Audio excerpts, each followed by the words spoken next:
जिस प्रकार हमारे मंत्री जी हैं या और अन्य मंत्री आते हैं, रेस्ट हाउस के अंदर मीटिंग भी लेते हैं, रेस्ट हाउस के अंदर रहने का काम भी करते हैं, लोगों की समस्या सुनने का भी काम करते हैं। तो मेरा भी अधिकार है कि शहर के अंदर कोई भी कम्युनिटी सेंटर है या कोई भी सार्वजनिक स्थल है जो निगम का है या हुड्डा का है, किसी का भी है, तो मैं शहर का प्रतिनिधि हूँ, चुना हुआ जनता का, जैसे वो चुने हुए हैं। तो मेरा भी अधिकार है वहाँ पर समस्याएं सुनने का, वहाँ पर बैठने का। अगर मुझको इसको रोकने का काम करेंगे तो उससे पहले आप रेस्ट हाउस में जाना छोड़ें, रेस्ट हाउस में लोगों की मीटिंग लेना छोड़ें, रेस्ट हाउस में लोगों से मिलना छोड़ें, तब आप मुझसे बात करें। अगर आप जनता के मुख्य प्रतिनिधि चुने हुए, आपका अधिकार है जिस प्रकार से आप वहाँ समस्या सुनते हैं, तो मेरा भी अधिकार है कि मैं ऐसे सार्वजनिक स्थलों पर बैठ करके, चाहे वो सेक्टर 9/11 कम्युनिटी सेंटर है, चाहे अन्य क्षेत्र का है, मैं वहाँ बैठ के लोगों की समस्याएं सुनूंगा और मुझे रोकने का इसमें काम ना करें, क्योंकि ये मेरा अधिकार है और मैं बैठ करके ये काम करता रहूँगा। अभी फ़िलहाल हम लोग हैं सेक्टर 13 के कम्युनिटी सेंटर में और यहाँ पर जो मौजूद लोग हैं सेक्टर 13 के अन्य इलाके के यहाँ पे लोग पहुँचे हैं और यहाँ पे हमारे बीच में खड़े हैं अमित ग्रोवर, पार्षद हैं, जेजेपी के नेता हैं। हरियाणा की अगर बात करें, भारतीय जनता पार्टी और जेजेपी के अलायंस की सरकार है, उसी तर्ज पे हिसार नगर निगम में भी भाजपा के पार्षद भी हैं, जेजेपी के पार्षद भी हैं, मेयर बीजेपी की तरफ से। यहाँ पर मुद्दा क्या है पूरी हम जानकारी लेंगे। यहाँ पर मौजूद लोग यहाँ पर आए हैं और यहाँ पर कई देर से मीटिंग चल रही थी, उस मीटिंग पर भी निगाह डलवाएंगे। उससे पहले मैं चाहूँगा आप इस खबर को शेयर करें, कमेंट करें, पूरी तरह से ये खबर सुने, क्योंकि सेक्टर निवासी जितने भी हिसार के लोग हैं, जिनका घर हिसार में है, जो कि हाउस टैक्स जमा कराते हैं, उनको लेकर बहुत बड़ी खबर है। उस पर हम यहाँ बातचीत करने के लिए पहुँचे हैं। पहले हम लोगों से जानकारी लेंगे, उसके बाद अमित ग्रोवर से बात करेंगे। सर, आज का मीटिंग का एजेंडा क्या था? मीटिंग का एजेंडा है शहर के अंदर जो आवारा पशु हैं इसके बारे में, सड़कों के बारे में, सीवरेज के बारे में। हम सेक्टर 13 के वासी हैं, जो कि हमें अपनी समस्याएं को लेकर पार्षद के पास जाना चाहिए था। भाई हमारे काम नहीं हो रहे, तो पार्षद ही आज सड़कों के ऊपर बैठे हैं। ये प्रशासन का हाल है। तो इसके लिए जो पुल से लेकर डाबड़ा चौक पुल से लेकर हमारे घर तक जो पानी की समस्या आपको दिखाते हैं, 2-2 फुट पानी भर जाता है। ये इसकी तस्वीर है, जीती जागती तस्वीर है। तो ये आवारा पशु जो हैं, जो दूध वगैरह निकाल लेते हैं, फिर छोड़ देते हैं, पीछे रस्सी लगा के फिर ले जाते हैं। इससे कई जख्मी। सारा पशु को लेकर आप लोगों का एजेंडा है, एक सफाई व्यवस्था को लेकर, सफाई व्यवस्था को, आवारा पशुओं को, सड़कों का, मतलब प्रशासन की कोई सुनवाई नहीं है। जाते हैं 5-5 दिन एप्लीकेशन देती गए तो कोई सुनवाई नहीं हो रही। पार्षद सड़कों पर बैठे हैं, इस तरह से इन्होंने सवाल किए हैं। आप बताइए आज का एजेंडा क्या था? जनता यही है सर, देखिए सीवरेज लाइन हो गया है, पशुओं का बहुत बड़ा मुद्दा है। आम जनता को जिसके घर से कोई बंदा जाता है उन्हें पता लगता है। आम पशु जिन्हें 2 पशु पकड़े जाते हैं, 10 अन्य छोड़े जाते हैं। दूध निकाल कर छोड़ना कितना बड़ा पाप है। पर हम ये कहते हैं कि उसके ऊपर कोई कार्रवाई क्यों नहीं की जा रही। और आम खड्डे जो सड़कों पर के ऊपर आज के टाइम में नॉर्मल गाड़ी चलती ही नहीं है, उसके ऊपर हम एप्लीकेशन देने के बावजूद जो कार्रवाई करनी चाहिए निगम अधिकारी को, तो उसको कोई अधिकारी कार्रवाई करते क्यों नहीं है? करनी जो होती है वो तो करते नहीं है। उस पर अपोजिट एक कार्रवाई करके दिखा देते हैं कि हमने वो कार्रवाई की गई, उसकी पिक ले देते हैं या अखबारों में देते हैं कि हमने यहाँ पर ये मुद्दा साफ़ किया, हमने ये मुद्दा साफ़ किया, उसके अपोजिट कुछ भी नहीं हो रहा है। आप बताइए, आप आज के जो मुद्दे को लेकर आप क्या कहेंगे? जो इतने लोग इकट्ठे हुए हैं, आप भी मेरे ख्याल से रेडी आप लगाते हैं और भारतीय जनता पार्टी के कार्यकर्ता भी हैं। पिछले दिनों आप लोगों ने रोना भी रोया था, लेकिन आप लोगों की समस्या हल नहीं हुई। आज क्या वो मुद्दा भी आपने रखा है यहाँ? हाँ जी, वो मुद्दा रखा है जी, बिल्कुल साथ रहे हम गौतम जी के। अब हमारे से हालांकि विधानसभा में भी साथ थे उनके, अब उनके पास मिले, लेकिन कोई हमारी सुनाई नहीं हो रही। हर चीज़ बताई उन्हें कि हमने उनके लिए बहुत संघर्ष किया, लेकिन अब हमारी सुनवाई नहीं हो रही बिल्कुल भी। इनकी सुनवाई नहीं हो रही, सभी की तकलीफें, सभी की दिक्कतें अब बात करेंगे। सर, आप बताइए आज का मुख्य एजेंडा क्या था? इन्होंने बता दी पशु, बेसहारा पशु की, सड़कों की, गड्ढों की, रेडी वालों की। आप बताइए। सर, मैं सेक्टर 9/11 से हूँ। सेक्टर में मकान इसलिए लिया जाता है कि वहाँ हर सुख सुविधा मिले। उसमें सबसे पहली बात तो सीवरेज आज अभी 50% भी घर नहीं बने होंगे, अभी से पहले ही कई जगह देखते हैं कि ओवरफ्लो होने शुरू हो गए हैं। सेकंड, सड़कों की व्यवस्था तो बहुत ख़राब है, सड़कें तो जगह जगह पर खड्डे हुए पड़े हैं। तीसरी सबसे बड़ी समस्या जो है ये है कि वहाँ पर ना खाली प्लॉट्स हैं, जहाँ इतनी झाड़ियाँ हो जाती हैं, मतलब ऐसे लगता है कि जैसे आप घर में नहीं, सेक्टर में नहीं, एक जंगल में रह रहे हैं। आप एक जंगल के निवासी हो गए, वहाँ पे आपकी कोई सुरक्षा नहीं है। दिन में, रात में किसी से भी सांप निकल के घर में भी आ सकता है, और चलते हुए तो मिलते ही मिलते हैं। ऐसे सड़कों में हमें सांप मिलते हैं, जैसे कि मतलब अच्छा। फिर चौथी बात यह है कि जैसे गायें, सुबह सुबह मैं देखता हूँ 100 गायें इकट्ठी एक ही लाइन के अंदर चल रही होती हैं। कहाँ से आती हैं, क्यों आती हैं? इसका मतलब साफ साफ है कि गायें दूध निकाल करके छोड़ी जाती है। तो निगम ने शुरुआत भी कर दी है यहाँ से बेसहारा पशु उठाने का, जैसे पहले भी शुरुआत की थी, बीच में ड्रॉप हो गया था, फिर दोबारा से शुरू कर दी है। सर ये बात आपकी बिल्कुल जायज़ है, ये कागज़ के अंदर ज़रूर काम है। कल सुबह मैंने 8 बजे रोड के ऊपर था, देखा मैंने 2 गाड़ियाँ आई हुई थी, एक छोटी गाड़ी थी, एक बड़ी गाड़ी थी, जिसके अंदर पशु पकड़ने थे। 3-4 आदमी थे जो मोटरसाइकिल के ऊपर थे। सिर्फ पूरे सेक्टर के अंदर मैं घूमा भी सही, साइकिलिंग कर रहा था उस समय में, मैं पूरे सेक्टर के अंदर घूमा, कहीं एक भी गाय नहीं दिखाई दी। क्यों? उस समय उन गाय पालकों को बता दिया गया था कि इस समय हम पकड़ने आएंगे, जो मेरी सोच है, इस समय हम पकड़ने आएंगे। ठेकेदार की और गाय पशु पालने वाले वो हैं, आपस में तालमेल है या प्रशासन की तालमेल है? ये तो मैं नहीं कह सकता किसका तालमेल है, क्योंकि वो जाने कि किसकी मिली भगत से काम हो रहा है ये। सर आप बताइए, आप भी जैसे यहाँ से नुमाइंदे आप हैं, एक तरह से आप लोग सेक्टरों में रहते हैं, फिलहाल की अगर बात करें एजेंडा, जैसे अलग अलग लोगों ने अलग अलग अपने अपने विचार रखे हैं, आप बताइए मुख्य समस्या क्या है, किस चीज़ को लेकर आज की मीटिंग बुलाई गई थी? मुख्य समस्या ये पशुओं की है, तो सीवर की है, सीवर ब्लॉक हो जाते हैं, और तो ये बंदरों की है, हाँ, और कुत्तों की है, कुत्ते भी बहुत ज़्यादा हो रहे। तो कोई समाधान तो नहीं कर रहे ने, समस्या बता देते हैं, लेकिन समाधान तो करना चाहिए। तो जो आपके पार्षद हैं, मंत्री हैं, एमएलए हैं, सांसद यहाँ के, आपके पार्षद आपके स्वयं यहीं पर हैं, तो उन्होंने क्या आश्वासन दिया, क्या लगा पार्षद को घेर के आप लोग बैठे हैं? पार्षद तो अपनी तरफ से कोशिश कर रहा है, सारे पार्षद कोशिश करें, जितनी अमित ग्रोवर जी कर रहे हैं, तो ये समाधान हो सकता है। मेयर भी समाधान करे और एमएलए मंत्री है वो भी समाधान करे। पार्षदों की सुनवाई नहीं होती? हाँ, पार्षद की सुनवाई कम होती है। अच्छा, जनता की तो होती नहीं, पार्षदों की कम होती है। हाँ बिल्कुल। तो जैसे अब उसकी भी बात तो यहाँ चल रही थी, जैसे मैं सुन रहा था हाउस टैक्स की भी, उसको लेकर कोई चर्चा हुआ है? हाँ, हाउस टैक्स की भी है, हाउस टैक्स का तो बताया है अमित जी ने, खूब खुल के बताया है। हाँ, किस तरह से वो कह देते हैं तत्काल चाहिए तो 5,000 रुपये दो, तत्काल हो जाएगा, और बाकी लोग घूमते रहो। हाँ, किसी के गलत आ रहे हैं सर्वे, उनके भी ठीक नहीं हो रहे। आप कौन से उसमें रहते हैं? सेक्टर 13 में। सेक्टर 13 में। सर शुभ नाम आपका? अच्छा, आप बताइए आप कौन से? मैं हरिदास कॉलोनी सेक्टर 16-17 के पास वीर सब्रवाल जी। सबसे बड़ी समस्या एक तो लैंड ऑर्डर की है। हिसार के अंदर आज लैंड ऑर्डर कोई नहीं है। रात न दिन सेक्टर 13, 16, 17 में डेली चोरियां होती हैं, कोई पूछने वाला को नहीं। एक डॉक्टर के घर चोरी हो गई थी, कमल गुप्ता जी व्यक्तिगत गए, दूसरे दिन चोरी ट्रेस कर दी। कर्नल सेक्टर 16 में कर्नल साहब के घर चोरी होगी, आज तक चोरी कोई ट्रेस नहीं की। जी, बहुत बड़ा सवाल इसमें खड़ा होता है कि जैसे आर कुमार डॉक्टर मेट्रो जैसे वो हॉस्पिटल है जैसे 16-17 में, उनके घर चोरी हुई थी, विधायक जी मंत्री जी वहाँ पहुँचे, तुरंत कार्रवाई, 1 घंटे में चोरी भी पकड़ लिए, रिकवरी भी होगी, चोर भी पकड़ लिए। और वो कहते हैं कि आम जन लोगों के जब घर में चोरी होती है, न तो वो मामला समझ में आता है, न चोर पकड़े जाते हैं, न रिकवरी होती है, और उस मामले को ठंडे बस्ते में डाल दिया जाता है, लोग चक्कर काट काट के थक जाते हैं। इस तरह की बात आ रही है जी। दूसरी समस्या है हमारी ये है कि पशुओं की सबसे बड़ी समस्या है।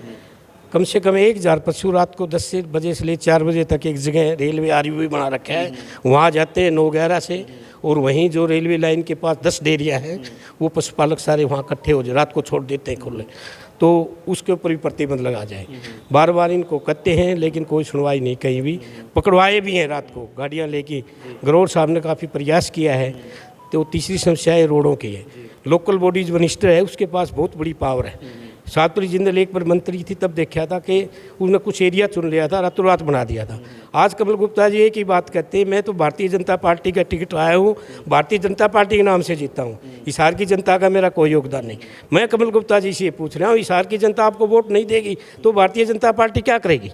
वोट के ऊपर ही आप जीत के आ रहे हैं। जब भी मिलते हैं तो एक ही क्वेश्चन होता है, मैं तो बीजेपी की टिकट मिलती है, बीजेपी के कारण जीतता हूँ। तो मंत्री जी, मेरी आपकी प्रेस के माध्यम रिक्वेस्ट है कि हिसार की जनता ने आपको मतदाता बना से आपको वोट बनाया है, इसलिए आप पार्टी की बजाय शहर के विकास का काम करें, क्योंकि आपको महकमा दे दिया ये। तो जैसे कि अगर इस तरह की बातें कर रहे हैं, आने वाले समय में, कुछ समय और बताया, 1.5 साल का समय और है, फिर मैदान में आएंगे तो क्या आप क्या? जाति और धर्म आ जाता है, कास्टिज्म आ जाती है। कास्टिज्म आने की वजह से डिवाइड हो जाते हैं हम लोग। सब मैं लेक्चर रिटायर हो एजुकेशन से, हम डिवाइड हो जाते हैं, जाति धर्मों में बढ़ जाते हैं। ये इस जाति से, वो उस जाति से, मुख्यमंत्री उस जाति है, उससे वोट बैंक आ जाती है, प्रभावित करता है।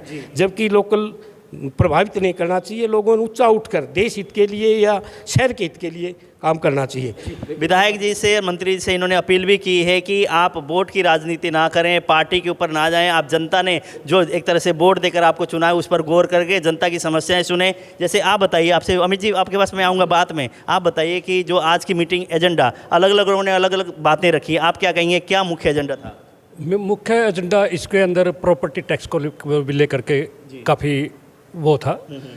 ये कि पिछले 3 साल से एक यसी कंपनी को डोर टू डोर सर्वे करवाया गया था प्रॉपर्टी टैक्स के बारे में। उस कंपनी ने डोर टू डोर सर्वे करने की बजाय एक बंद कमरे में बैठ करके लोगों को नोटिस थमाने का काम किया। उसमें सब 90% तो क्या 92% जो नोटिस भेजे गए हैं वो शहरवासियों के हों चाहे वो प्राइवेट कॉलोनियों के हों, वो नो समझिए कि 50% से ऊपर सबके गलत हैं। हमने सभी के माध्यम से, अमित ग्रोवर के माध्यम से, हम मंत्री जी से भी मिले हैं, हम कमिश्नर साहब से भी मिल चुके हैं इस बाबत। भाई इस कंपनी का ये रूल एंड रेगुलेशन ये बनाए गए हैं, वर्क ऑर्डर में ये लिखा गया है भाई इतने परसेंटेज यदि इसने कार्य गलत किया है तो इसकी सिक्योरिटी जब्त या इसको पेमेंट ना करने का प्रावधान है। परंतु नगर निगम के अधिकारी या उच्च अधिकारी जब मंत्री बैठे हैं वो भी इनसे मिले हुए हैं कंपनी से, और वो इसको पेमेंट करने के लिए मतलब उतारू है। तो एक मुख्य एजेंडा ये भी था हाउस टैक्स को लेके। सर आप बताइए कि आज के एजेंडा में और क्या समस्याएं रखी गई है? सर आज के एजेंडे में तो मेन मुद्दा है प्रॉपर्टी टैक्स का, और साथ में गाय है, सीवरेज है, पानी है, रोड्स है। तो इनके कारण हर व्यक्ति परेशान है, लेकिन काम कुछ नहीं कर रही है निगम। क्योंकि एक्चुअली में क्या है, जो हमारे मेयर साहब हैं उनका तो ध्यान बिल्कुल भी नहीं है। उनका ध्यान कहाँ पर है? अब उनका ध्यान अपने ध्यान में होगा, दुनिया की तरफ थोड़ी ना ध्यान देना उन्होंने, क्या होना क्या नहीं होना। किस तरह के ध्यान अपनी? अब हम क्या बताएं जी क्या ध्यान है? दुनिया देख रही क्या ध्यान है? वो अपने ध्यान में मग्न है, दुनिया पागल हुई पड़ी है, काम तो हो नहीं रहे बिल्कुल भी। तो मेरा ध्यान में मगन रहेंगे तो आने वाले समय में फिर चुनाव होगा, मैदान में आएंगे तो ध्यान में मगन रहेंगे या जनता के बीच आएंगे? ध्यान में मग्न रहेंगे, होना कुछ भी नहीं है आगे जो दूसरा आदमी होगा वो अपना ले लेगा स्थान, लेकिन इनका कुछ नहीं होगा क्योंकि इन्होंने काम तो करना नहीं है।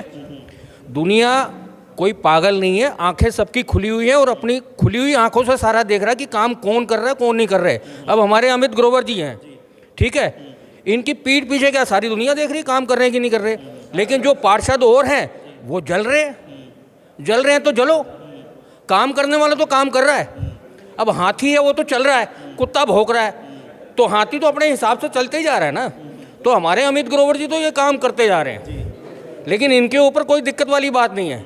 चाहे इनके पीछे चोर भी लगा दें कि भाई ये चोरी कर रहे हैं, लेकिन पकड़ जाना नहीं है, क्यों, ये गलत है ही नहीं। चलो आप बताइए मैडम, आप भी इस मीटिंग में थी, आप क्या कहेंगे इसको लेकर?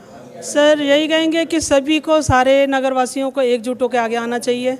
अपनी समस्या का, अगर हमारे घर में कोई प्रॉब्लम आती है तो हम घर के सभी सदस्य आगे आते हैं। तो ये तो हमारे शहर की, हमारे मोहल्ले की, हमारे अपने निगम की, यहाँ की सबकी समस्याएं हैं। तो इसको अगर सभी लोग अपना पर्सनली समझ के समस्या सब आगे आएंगे तभी इसका समाधान तो होगा। राजनेता सुनाई तब करेंगे जब आप लोग सभी इकट्ठे होकर एक मजबूती के साथ लड़ाई लड़ेंगे तो? बिल्कुल सर, जब अकेले की सुनवाई नहीं होगी तो नेचुरली सभी को इकट्ठा होना ही पड़ेगा। सर आप क्या कहेंगे, सभी आज इकट्ठे भी हुए हो और आज क्या निर्णय लिया गया, किस तरह के फैसले लिए गए कि अगर ये जो जितने भी लोगों से मैंने बात की सब ने अलग अलग मुद्दा वो रखा है, विशेष तौर पर कई मुद्दे तो सामूहिक है सब तरह के, तो आप क्या कहेंगे? ऐसा सर, ये जितने भी मुद्दे हैं ना, ये सब हमारी मूलभूत सुविधाएं हैं और इस शासन प्रशासन की कहीं ना कहीं कमी है, जो अधिकारियों पे इनकी पकड़ मजबूत नहीं है।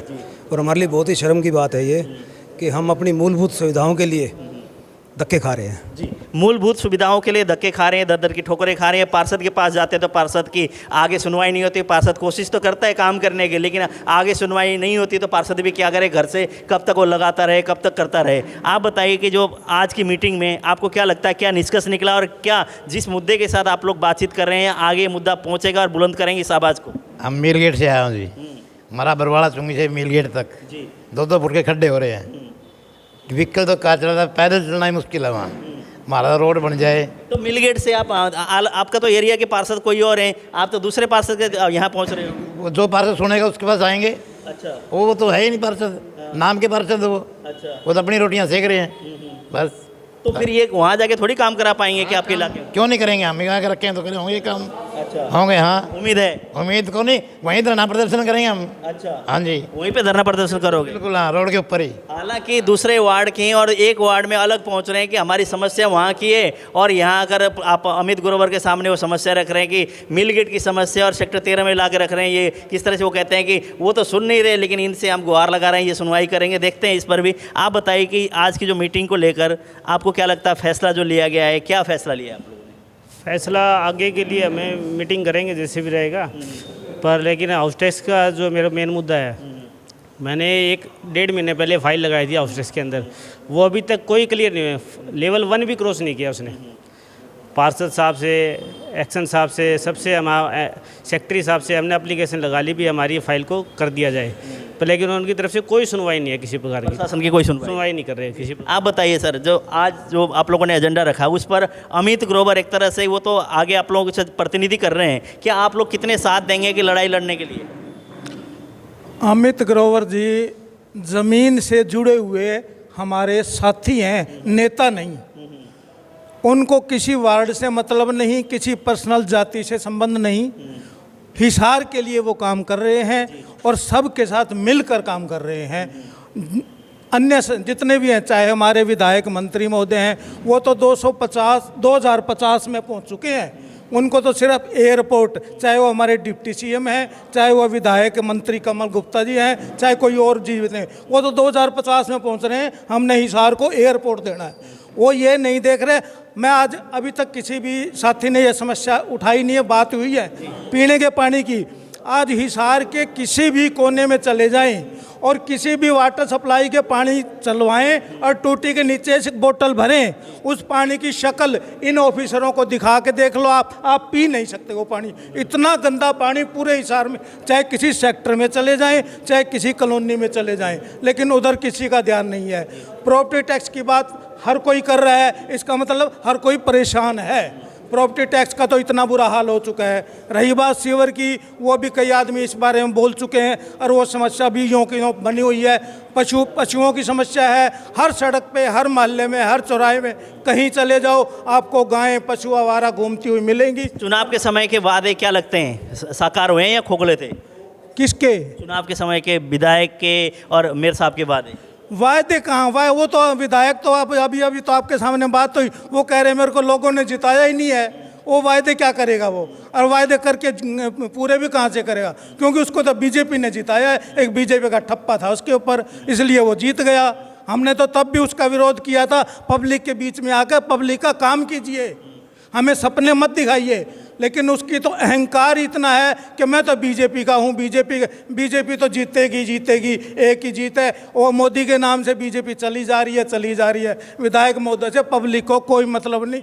हम निजी समस्याओं के लिए जब भी विधायक महोदय के पास जाते हैं, उनके पास हमारी समस्याओं का समाधान के लिए कोई समय नहीं है। आप बताइए, आप क्या कहेंगे? जैसे कि अलग अलग लोगों ने सभी तरह की समस्याएं रखी है, इस समस्याओं को एक तरह से समाधान करने के लिए किस तरह के आप लोगों के कदम होने चाहिए, और पार्षद महोदय क्या कदम होने चाहिए? भी हमें सबको मिलके इस पे एकजुट होना चाहिए, और अमित जी बहुत अच्छी कर रहे हैं, सबको इकट्ठा करें, सब सेक्टर से इकट्ठा मिलकर बात कर रहे हैं। जो हमारे मेन मुद्दे हैं, दूषित पेयजल का है, पशुओं का है और साफ़ सफाई का है, उसके लिए हमारी आज मीटिंग थी। उस मुद्दे पे हमने आज सबने मीटिंग की है, उसके लिए आगे आश्वासन लिया। अभी देखो हम आगे प्रशासन से मिलेंगे, उस पे आगे बात करेंगे। हमने सभी लोगों से बातचीत की। फिलहाल हमारे शिकंजे में अमित ग्रोवर, इनसे बात करेंगे कि अमित जी, जनता ने चुन लिया आपको, तो आपकी तो कोई चलती नहीं है, कुछ आपका होता नहीं, लोग समस्या में रो रहे हैं, जूझ रहे हैं, फिर आपके एक तरह से चुने जाने का क्या फ़ायदा है?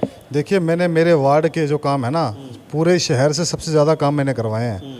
वो करवाए हैं अपने दम पर, लड़ झगड़ कर, मीडिया में जाकर, आप लोगों के माध्यम से आवाज़ उठाकर, पब्लिक को इकट्ठा करके काम कराने का दम मैं रखता हूँ, मैं करवा रहा हूँ। अब समस्या है ऐसे मुद्दों की जिसमें शहर के मेयर, मंत्री, इन लोगों का काम है उस काम को हटाना, करना, उसका समाधान करना, वो उनका काम है। जैसे बड़े मुद्दे हैं बेसहारा पशुओं का, ये मुद्दा पूरे हिसार का मुद्दा है। 52 पशुपालक है जिनके सैकड़ों पशु, हज़ारों, 5000 से ज़्यादा पशु सड़कों पर हैं, जिन पर मैं अकेला काफ़ी नहीं हूँ कि मैं उस पर शिकंजा कस दूँ, क्योंकि अधिकारी, जो बड़े अधिकारी हैं, वो इनके कहने पे चलते हैं, इनके इशारों पे काम करते हैं। ये खुद अगर अगर काम नहीं करना चाहते, इनकी इच्छा शक्ति नहीं, तो अधिकारी भी काम नहीं करेंगे।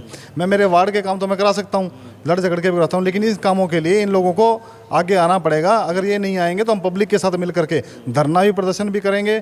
हम किसी सरकार के खिलाफ नहीं, हम किसी प्रशासनिक अधिकारी के खिलाफ नहीं, हम प्रशासनिक, हम व्यवस्था के खिलाफ हैं। जो व्यवस्था के आप खिलाफ हैं। व्यवस्था में अगर बात करें तो आपकी जेजेपी की सरकार है, अलायंस की सरकार है, भाजपा की है, यहाँ से आपके सांसद बीजेपी के हैं, मंत्री जी कमल गुप्ता जी विधायक वो बीजेपी के हैं, मेयर साहब वो बीजेपी के हैं, बहुत सारे पार्षद बीजेपी के हैं। उसके बावजूद आप कह रहे हैं कि काम करने में वो नहीं है, मैं अपने दम पे करा रहा हूँ। क्या वो काम नहीं करने क्यों इच्छुक नहीं है काम कराने का? देखिए, एक प्रारूप बना हुआ, एक सिस्टम। आप पार्षद हो, आपको एक एरिया दिया गया, 20 वार्डों के अंदर विभाजित किया गया शहर को, कि सभी प्रतिनिधि मिल मिल के अपना एक एक अच्छा सा काम करवा लें, क्योंकि एक व्यक्ति पूरे वार्ड को देख नहीं सकता, पूरे हिसार को। उस तरीके से मैं अपने एरिया के अंदर पूरा काम करवा रहा हूँ। वार्ड के लोग आपको बता देंगे, आप सेक्टर की सड़कें देख लें, आप सेक्टर की ग्रीन बेल्टें देख लें, पार्क देख लें, सब बहुत बढ़िया चल रहे हैं।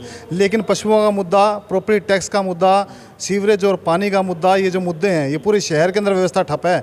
आपके भी ठप है?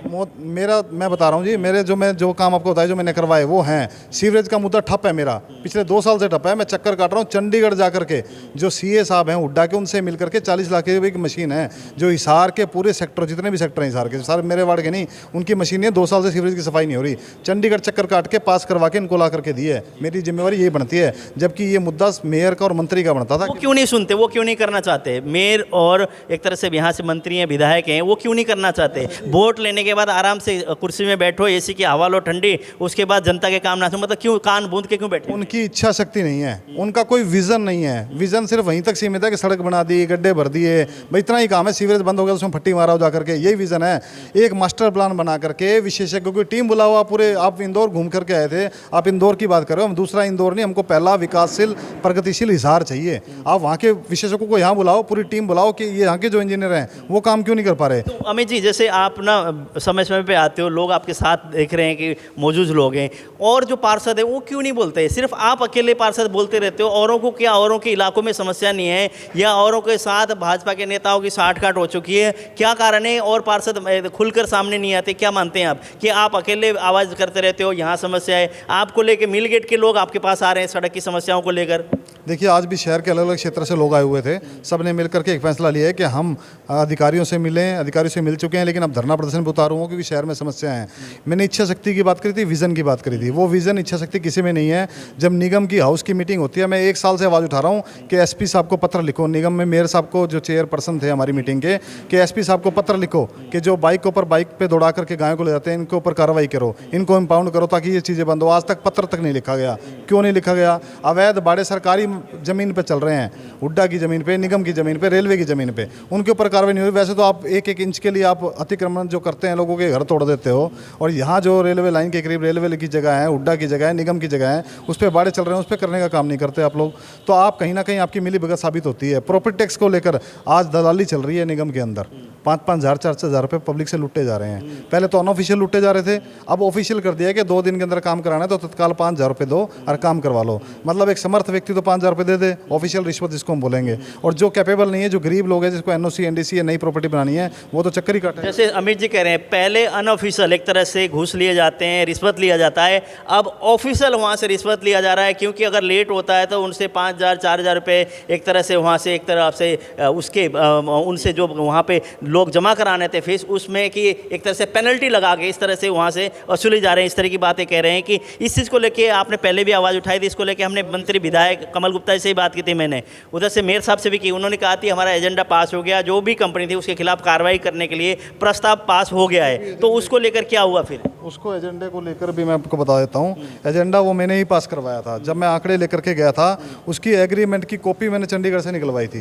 कि उस एग्रीमेंट में कंपनी और सरकार के बीच में क्या एग्रीमेंट हुआ।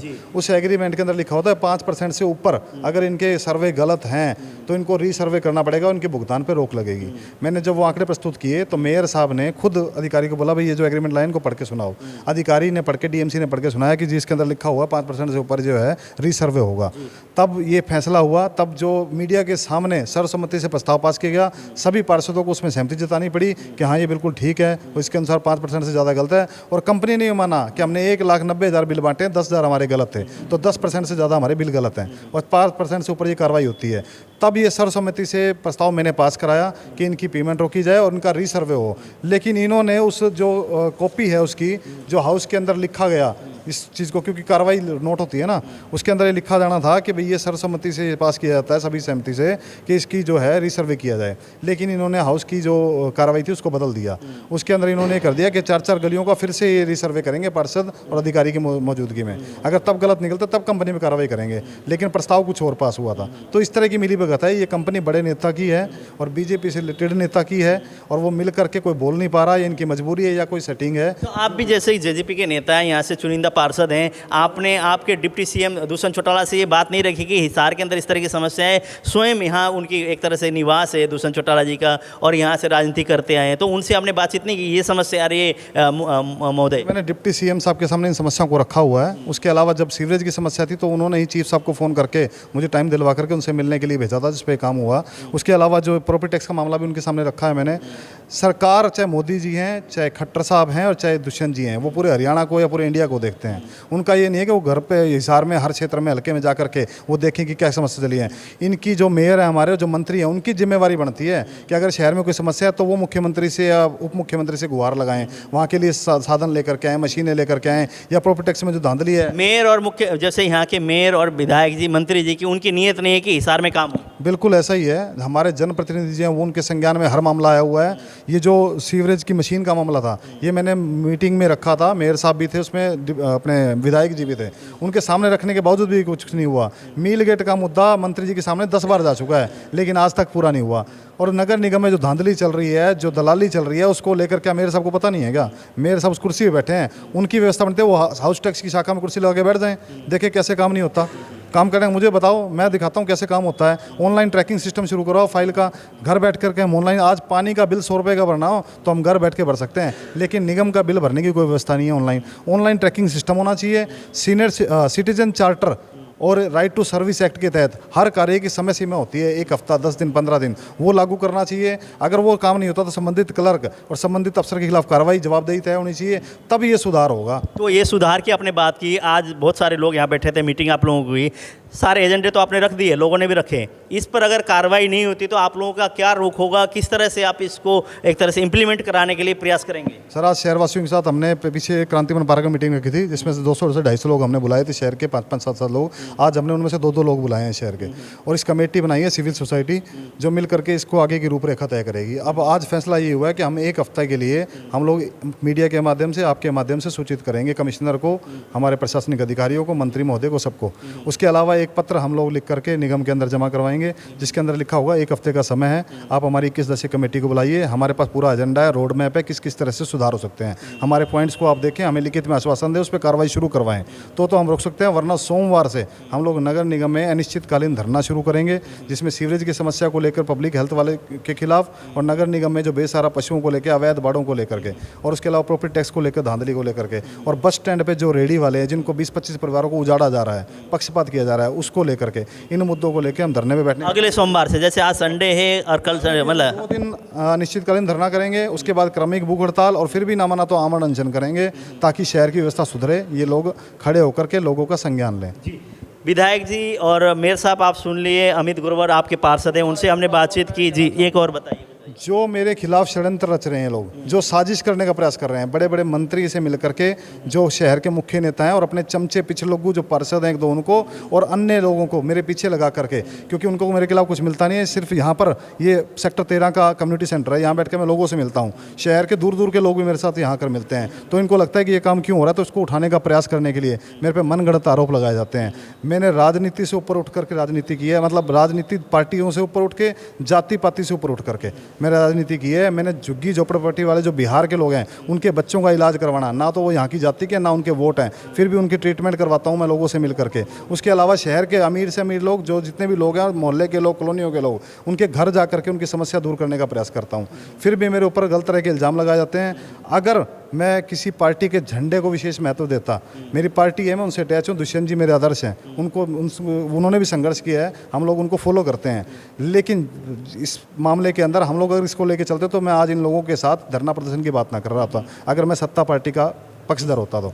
काम होना चाहिए, काम के साथ हैं हम। काम अच्छा होगा तो अच्छा साथ देंगे, काम गलत होगा उसको विरोध करने का काम करें। काम गलत होगा तो विरोध करेंगे। इनके जैसे सेक्टर 13 में जैसे कम्युनिटी सेंटर है, यहाँ पे इन्होंने बैठाया था। पिछले दिनों भी ये थी कि वहाँ पे अमित ग्रोवर ने कब्जा कर लिया, वहाँ पे अपने स्टाफ बिठा दिया। इस टाइप से एक तरह से मेयर साहब यहाँ पहुँच के यहाँ कुछ नेता यहाँ पे जो स्टाफ बैठे उनको धमकाया भी था, इस तरह की बातें। लेकिन स्पष्ट ये कर दिया था, मैंने ही बात की थी। वो कहते मैं तो वैसे ही गया था, तो मैंने पूछा था, ऐसा कोई वो नहीं था। उसी बीच में इनसे भी बात हुई थी। लेकिन आज की अगर बात करें, पूरे शहर की जो समस्या है उसको लेकर इन्होंने मीटिंग की है। मीटिंग करने के बाद ये एक तरह से अंतिम फैसला लिया गया है कि 1 हफ्ते का प्रशासन को टाइम दिया जाता है, मंत्री को और मेयर साहब को, निगम कर्मचारियों को, निगम अधिकारियों को। 1 हफ्ते तक अगर वो सुनवाई नहीं करते, इस पर इम्प्लीमेंट नहीं करेंगे, इस पर गौर नहीं करेंगे, लिखित तौर पर इनको आश्वासन नहीं देंगे, तो यहाँ पर एक तरह से सांकेतिक धरना होगा सोमवार से। उसके बाद आमरण अनशन होगा, भूख हड़ताल होगी। पूरी तरह से शहर की जनताओं के साथ निगम के गेट के आगे धरना प्रदर्शन होगा और वहाँ पे आमरण अनशन चलता रहेगा जब तक